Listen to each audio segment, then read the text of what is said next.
Hello students.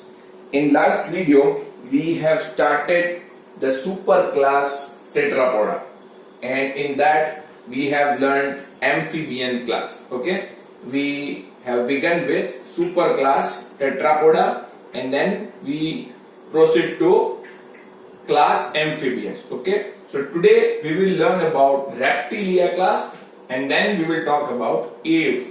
Okay, so aves is another class and reptilia is another class that we are going to discuss today.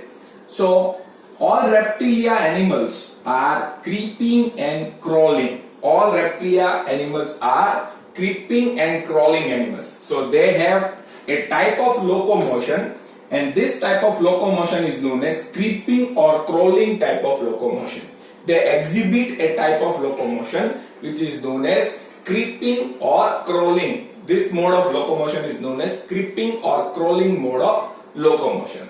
They are terrestrial animals, so they are found on land, and their body have scales or scutes. Their body have scales or scutes, and they are terrestrial animals, and their skin is completely dry and cornified. They have dried and cornified skin, and they don't have external ear opening. They do not have external ear opening, and tympanum represents ear. So instead of external ear, they have tympanum. They have a tympanum instead of external ear. We have external ear, which is known as pinna, but they don't have external ear, so they have tympanum, which represents external ear. And limbs, when present, will be in two pairs. If the limbs are present in reptilia, then that will be two pairs. Okay, and they have three-chambered heart. They have three-chambered heart. It means that two atrias are there and one ventricle will be there. But there is an exception called crocodile. There is an exception called crocodile which has four-chambered heart. Generally, all reptilians have three-chambered heart, having two atria and one ventricle. But crocodile is an exception in reptilia, having four-chambered heart, two atria and one ventricle. Okay, so three-chambered heart is there, but crocodile is having four-chambered heart. They are poikilotherms. It means they are cold-blooded animals and they can't regulate their body temperature. They are poikilotherms, which means that they are cold-blooded animals and they can't regulate their body temperature. Same was found in the amphibian also. Amphibians are also poikilotherms. They are also cold-blooded. Okay, so cold-blooded animals cannot regulate their body temperature. Snake and lizards shed their scales at regular interval as skin cast. In case of snake and in case of lizard, they shed their skin cast. They shed their skin cast, or they shed their scales in form of skin cast. Okay, they shed their scales at a regular interval in form of skin cast. So snake and lizards are the reptilians who shed their scales in form of skin cast at regular interval. And internal fertilization is found. Okay, they have internal fertilization, so male and female gamete will fuse inside the body of organism.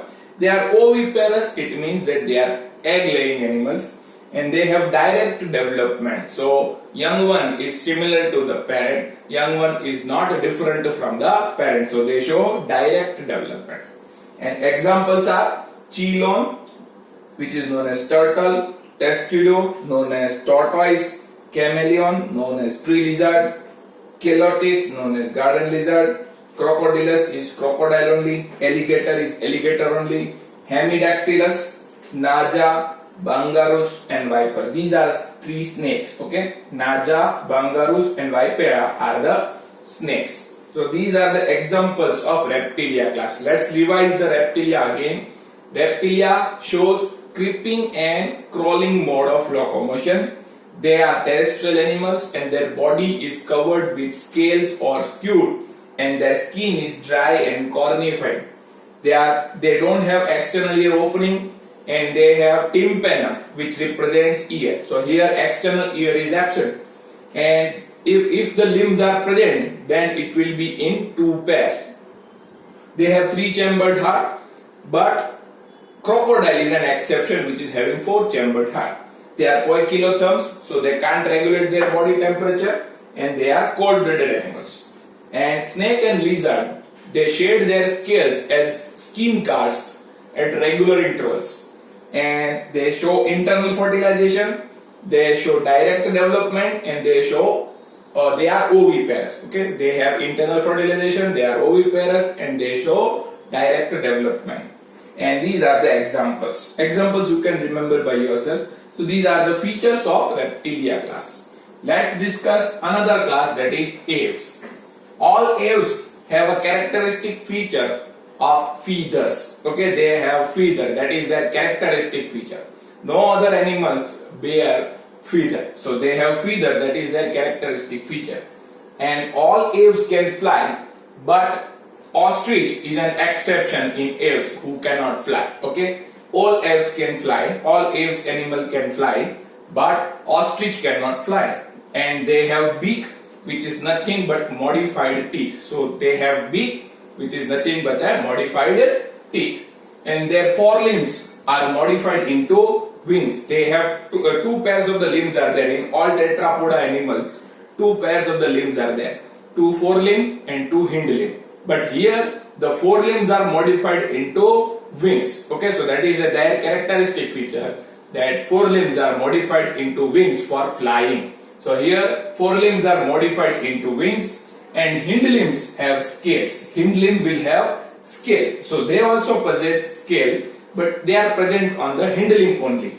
And hind limb are used for walking, swimming, and clasping. Hind limbs are used for walking, swimming, and clasping. Okay, hind limbs are used for walking, swimming, and clasping.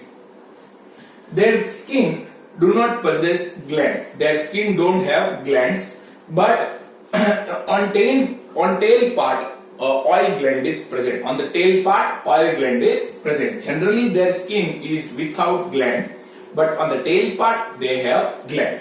And endoskeleton is made up of ossified bones. Endoskeleton is made up of ossified bones, means endoskeleton is bony in nature.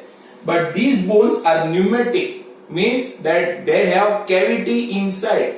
The bones which are present in aves are ossified, they are bony in nature, but they are pneumatic in nature. Pneumatic means what? It means they are having cavity inside. So they are light in nature. Okay, they are light. Their weight is comparatively less. Their density is also less, and they are pneumatic.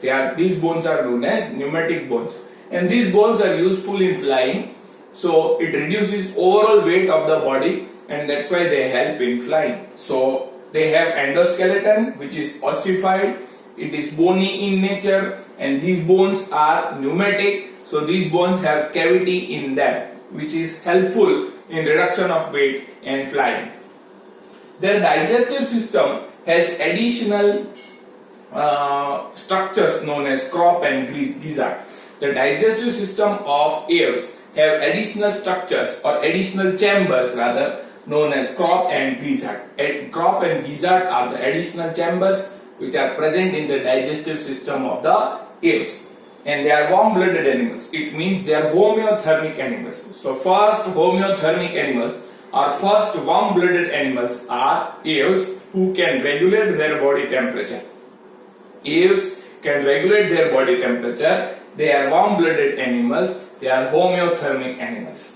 And they respire with the help of lungs. So respiration takes place with the help of lungs, and air sacs are present which will help in respiration. Air sacs are there. They aid in respiration. They aid in respiration means they help in respiration. Okay. So apart from lungs, they have air sacs which will help in respiration. So they respire with the help of lungs, and air sacs are present which will help in respiration. Sexes are separate, so male and female are distinct. Internal fertilization is there, so male and female gamete fuse inside the body of organism. They are oviparous, so they are egg laying, and they show direct development, so young ones are similar to their parents. These are the other features of aves. Examples are Corvus, Columba, Psittacula, Struthio, Pego, actinodites and neophron. These are the examples of aves animals. Let's revise the aves again. Aves have characteristic feature known as feather. All aves can fly, but ostrich is an exception who cannot fly. Aves have beak, which is nothing but modified teeth. Their forelimbs are modified into wings, which will help in flying. And hind limbs have scale, which are used for walking, swimming, clasping. And their skin is devoid of glands, but on the tail part, oil gland is present. Endoskeleton is ossified, so it is bony in nature, but from inside it is hollow. They have cavity, so these bones are known as pneumatic bones. And these pneumatic bones reduce the weight of body, which helps in flying. And digestive system has additional chambers called crop and gizzard, and they are warm-blooded animals, so they are homeothermic, so they can regulate their body temperature. And respiration takes place with help of lung, and air sacs help in respiration. Sexes are separate, male and female are distinct, oviparous animal, and internal fertilization is there. And these are the examples. So let's learn the last class of animal kingdom, that is Mammalia. In the next slide we will talk about that. Here we have discussed reptilia and aves. In the next slide we will talk about mammals, and then we will finish this chapter. Okay?